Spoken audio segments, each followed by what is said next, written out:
Hello, magandang araw. Ako si Geraldine Ramos, BS and Entrepreneurship student. Ngayon po nandito tayo sa Crown Garden Spa upang kapanayin si Ma'am Nicole ako sa business po. Ang Crown Garden po ay located siya sa 92B, Kiefer Street, Corner Judge Jimenez, Barangay Kamuning, Quezon City. Ngayon po, tanongin naman natin si Ma'am po. Ma'am, ano po ang pangalan ng inyong negosyo at paano ito nagsimula? So, ang spa natin ay, we called it Crown Garden Spa and Aesthetics. So, nagsimula siya actually from 2016. And then, actually, second owner na ako nito. I just recently purchased it this year lang, 2025. So, kinontinue ko lang yung ongoing business from old owner na which is almost 9 years na sila today. Okay po. So, yun. Meron spa, nails, aesthetics. Aesthetics ako. Pangalawang question po, ano po ang pangunahing suliranin sa lipunan na nais niyong tugunan sa inyong negosyo? Ayun. So, before ko i-purchase yung Crown Garden spa, loyal customer na rin ako. So, nung one time na nagpa-spa ako, dun ko na-find out na for sale siya. And then, bilang loyal customer nito, naging interested talaga ako na bakit binenta, and kasi all these years nga na sinusuportahan ko at loyal customer nga ako ng Crown. So, ang suliranin, ang main objective ng Crown Garden Spa is makapagbigay serbisyo sa customers, sa mga customers na pwede silang magpa-pamper, mag-relax at a very affordable price. So, yun yung gustong i-offer ng Crown Garden sa lahat ng customers out there na pwede silang magpaganda, mag-relax without breaking the bank or yung wallet natin. Yan, pwede tayo mag-entertain ng So yun ma'am, para makapagbigay din ng balik sa customer. Hindi naman kailangan mahal pag nagpapaganda. Yes. But of course, kahit na affordable tayo, syempre i-offer pa rin natin yung best service sa customers. Para mas babalik-balikan pa. Yes, correct. Sunod po ng tanong, ano po ang naging inspirasyon tayo ang negosyo na ito? Or di ba dahil po sabi niyo second owner kayo, ano po naging inspirasyon niyo para i-take na po take over? Yes. Ayun nga, since loyal customer din ako for ilang years na ng Crown Garden Spa, nang nalaman ko talagang for sale na siya, nalungkot ako, akala ko kung walang bibili. Okay naman sa walang bibili. Kung walang bibili is magsasara siya or anything. So, nakita ko naman din yung potential pa ng spa. So, and niniwala ako sa kaya pang i-provide ng Crown Garden Spa as a business and as an investment din, kumbaga, as owner speaking naman na to. So, yun. So, naniniwala ako sa service na kaya niya pang i-provide and sa pwede pang i-grow nung spa sa business-wise naman. Kasi malakas pa rin naman talaga si Crown, di ba ma'am? Yes. Kilala talaga din siya. Yes. So far, hindi naman tatagal si Crown ng 9 years, almost 9 years. Going 10 years next year, hopefully.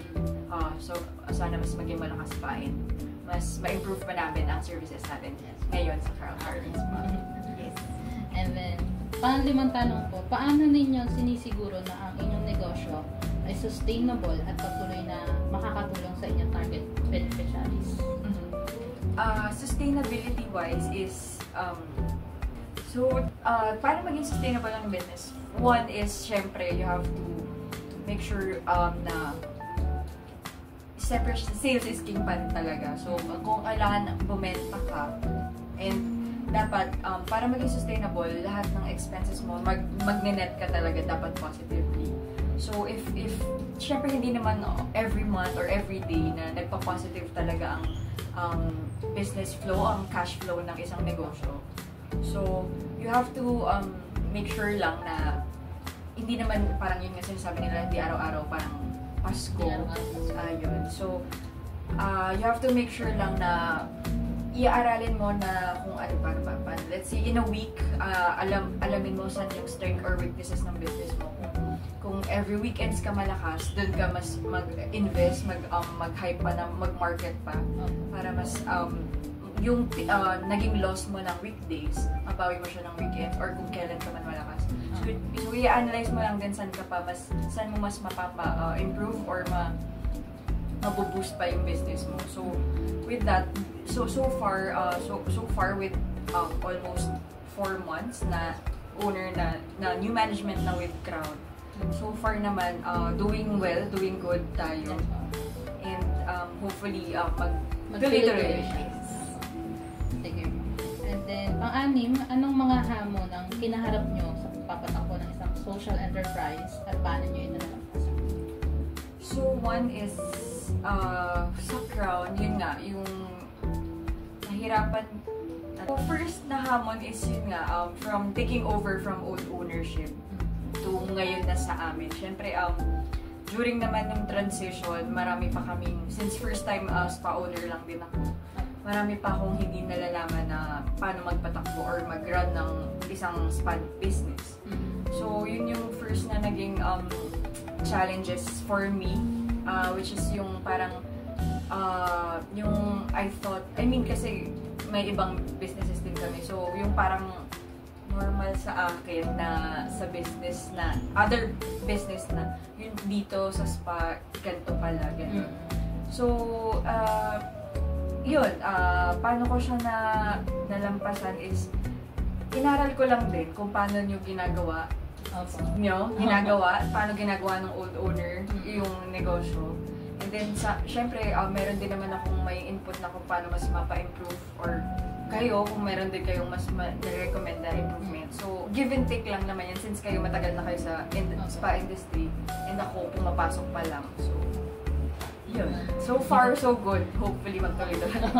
At least, ma'am, nyo po, na-adopt nyo na po yung negosyo. Mas po ba siya? Kumbaga, iba po ba yung industry ng gantong spa kaysa sa ibang business? Oo, kasi first time ko mag-service industry talaga na ang puhunan natin is service. Ang mga staff, ang mga therapists, skilled workers, yan. So, ang binibenta talaga namin dito is negosyo, which is yung, ang binibenta, service. So, yun naman ang sobrang, yun nga, loyal customer din ang Crown. Yun naman ang very tinitake pride ko din. Iba talaga ang ang experience ng Crown Gardens pa.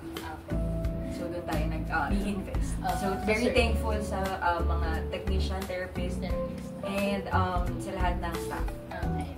Thank you po. And then, pang-pito, paano nyo po pinapanatili ang balanse sa pagitan ng pagkamit ng financial goals at pagtupad sa social mission and inyong negosyo? Yun nga. Siyempre, mababalance mo siya. Siyempre, in the first place, babalik pa rin tayo na isa pa rin tayong negosyo. Pero, babalik tayo sa konsepto ng negosyo kung bakit ba ginawa tong Crown. Which is, ang naging, nung na-take over ko na siya is, ang naging parang gusto ko nang maging goal niya is, yun nga, maging isang spa or aesthetic business tayo na affordable pero quality pa din ang service. So, as long as napaprovide natin yung affordable but quality service sa mga customers na nagpupunta sa spa, I'm pretty sure na babalik din ang profitability ng negosyo. Kasi hindi naman, pagka hindi nila nagustuhan yung service or kung, example, biglang nag-luxury spa tayo agad. Kung for the past 9 years na ang ino-offer ng Crown is affordable service. So, biglang mong isi-shift. So, biglang mawawalan ka ng loyal customer. So, doon magkakaroon ng magiging challenge din if babaguhin mo bigla ng basta yung business. So, yun naman ang napag-aralan ko nung na-take over ko na si Crown Gardens pa. Na ang puso niya talaga is para sa masa. So, ayun. So, ayun. So, feeling, yun ang aking analysis nung na-acquire na namin si Spa na ang mission lang talaga is makapag-provide ng affordable service quality, and then the financial side naman ng business is susunod na yan. As long as na-provide natin yung ganun. So, lahat naman po na mag-aaralan. Yes, correct. Pangwalong tanong, anong payong may bibigay nyo sa mga taong gusto magsimula ng isang social enterprise? Ayun, kung gusto mo talaga, dapat gusto mo talaga siya kasi hindi naman din biro simula. Pero yun, walang formula, basta kailangan mo lang simulan talaga kasi wala namang right timing, walang right timing, walang formula or kung ano man na para lang maging sure win, kumbaga sure win na sa isang social enterprise. Basta gustuhin mo lang din yung gagawin mo and everything will follow. Kasi yun, kahit ako, hindi ko din naman lahat ng minamanage ko ngayon or ng mga negosyo na meron tayo ngayon. Hindi din naman siya parang hindi lang siya na walang exact formula, basta dumating lang din siya and then nakakita ka ng opportunity. Basta may nakita kang opportunity na alam mong pwedeng mag-work. Basta kailangan mo lang pagtrabahuhan. Yun. I-go mo. Parang grab the opportunity. Yes, correct. Then, i-ano mo na kung ano yung dapat mong steps na gagawin. Pero expect mo hindi yan araw-araw Pasko ulit. So, dapat ready ka din sa challenges. Tapos, huwag ka matakot mag-fail kasi lahat naman nag-fail. Pero, matakot ka kung hindi ka makakabangon. Dapat kailangan bumangon, no matter what. Yan lang naman. Laging may ups and downs pa talaga sa negosyo. Dapat tatagan mo lang ang loob mo kasi wala namang walang perfect business, walang formula. So, dadaanan mo din talaga ang ikot ng bola, parang gano'n. Thank you. Sure. And then, 9 po, paano nyo nakikita ang papel ng social entrepreneurship sa paglutas ng mga problema sa lipunan sa Pilipinas? So, bilang isang small business owner, syempre, nakaka-provide tayo ng jobs sa mga lipunan, and then syempre, of course, nakapag-give back tayo with that, yung mga employees natin, nakakatulong din sa families nila, and then, yun talaga yung first is nakapag-provide tayo ng jobs, and then, second is yung mission ng negosyo mo, kung ano talaga ang gusto mong ibigay sa mga customers, which is yun nga, ang tinitake pride naman ni Crown is affordability ng pagpapaganda or pag-relax. So, yun. Affordable si Crown, pero at the same time, quality po ang service. Yun ang aming goal. Then, huling tanong po, ano ang mga plano nyo para sa hinaharap ng inyong social enterprise at paano nyo balak palawakin ang ito? So, one is, of course, since from old owner nga din, previous owner, marami siyang pwede pang i-improve. Since yung old owner is, sabihin na natin na medyo mas may age gap sa akin. So ngayon is binibring ko ngayon sa Crown is yung pagiging updated or modernized, kumbaga, dahil din sa edad ko na rin siguro, medyo bata pa tayo. Kaya yun yung isang factor na feeling ko pa kaya-kaya pa talagang ipasok sa Crown Garden Spa. And then, hopefully, syempre, ang goal din natin is makapag-branch out and makapag-provide pa ng more jobs and marami pa tayong cater ng mga customers na papagandahin pa natin, papatulungan pa rin natin mag-relax ng with abot kayang presyo but not very quality na quality service. Since iba na talaga ang experience or training ng ating mga Crown Garden Spa na staff, therapists and technicians. So, yun ang ating goal in the next 3 years, hopefully, if God permits. Thank you so much. Then, kaya naman makipagsabayan po ni Crown sa innovation po. Lalaban tayo dyan. Paparating na kami. So, unti-unti. Okay. Kaya naman. Okay, once again po, salamat po kay Ma'am Nicole. Siya po ang aming boss, amo dito sa aming Crown Garden Spa. Sa lahat po ng gustong pumunta po sa Crown Garden Spa, located po ito again dito po sa 92B, K1 Street, corner Judge Jimenez, Barangay Kamuning, Quezon City. Opposite side lang po kami ng Kamuning Bakery. Okay po. po. Maraming Here. salamat po. Thank Thank you. you.